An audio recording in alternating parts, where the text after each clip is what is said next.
Falcon is shocked to see Thor return, accompanied by Daredevil, Cable, and Dagger. Thor, acting strangely, attacks the heroes with his powerful hammer, claiming Dagger should be dead. The heroes, including Luke Cage and the Young Avengers, struggle against Thor's onslaught, in the pouring rain. Dagger senses something is very wrong, urging everyone to escape, but Thor is determined to stop them. Captain America and Iron Man, once close friends, now face off in a damaged building. Iron Man, armed with sonic power, confronts the battered Captain America, urging him to surrender. The sonic blast affects allies outside, intensifying the conflict between the iconic heroes. As Reed Richards' Mr. Fantastic urges Thor to stand down.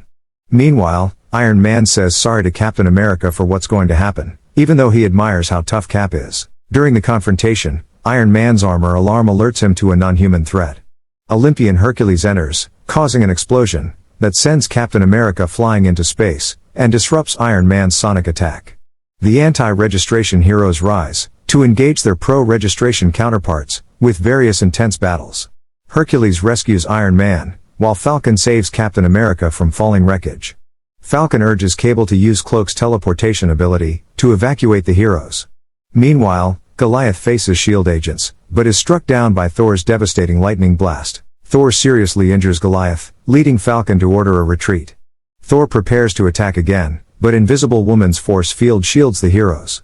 With gratitude, Falcon, Captain America, and others are teleported away by Cable and Cloak, escaping the dangerous situation. Mr. Fantastic uses a shutdown code, to immobilize and furious Thor.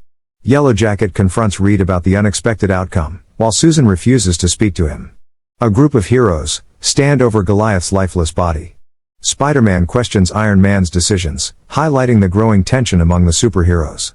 The Watcher observes, as medical personnel care to injured pro-registration heroes, at Avengers Tower. Mr. Fantastic examines the deactivated Thor, while Spider-Man, Yellowjacket, and Wasp talk about the moral questions of making a copy of a god, and the unexpected results of what they did.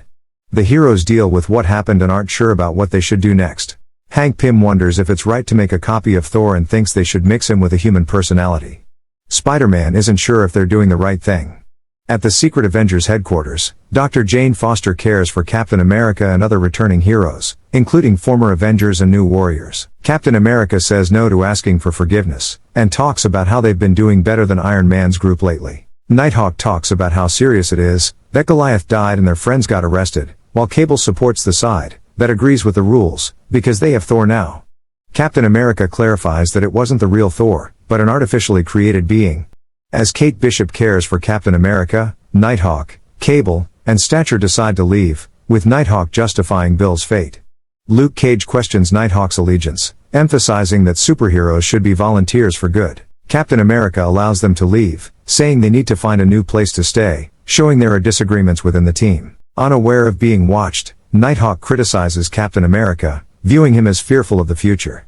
At Goliath's funeral in New Jersey, it's raining, and Tony Stark talks about how great Goliath was as a superhero, even though it's a sad time. Happy Hogan jokes about the lack of size reduction for the burial, and Tony Stark reveals he covered the expenses.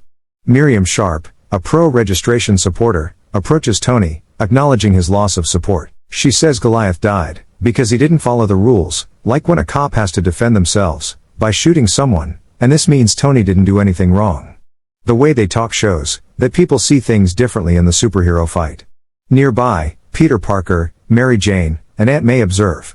Susan and Johnny Storm stand together. Reed Richards notices Peter's strange behavior, adding a layer of mystery to the scene. Susan, deeply ashamed of Reed's strict plans and the blood on their hands from Bill Foster's death, decides to join Cap's Secret Avengers.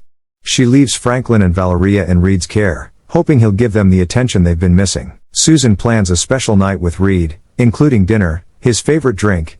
After Susan Storm leaves, she writes a sincere letter to Reed, and says a tearful goodbye to her children. The mood at the Baxter building is sad, with the Thing sadly watching his friends leave. Later, at Avengers Tower, Reed, Tony Stark, and Janet discuss the serious situation they face. The Secret Avengers are gaining momentum, and Reed reveals that some of Cap's team might defect. However, they decide to bring in temporary reinforcements, the Thunderbolts, to capture Captain America's team. Reed assures that the Thunderbolts will be closely monitored with nanobots, and sent back to jail after the mission.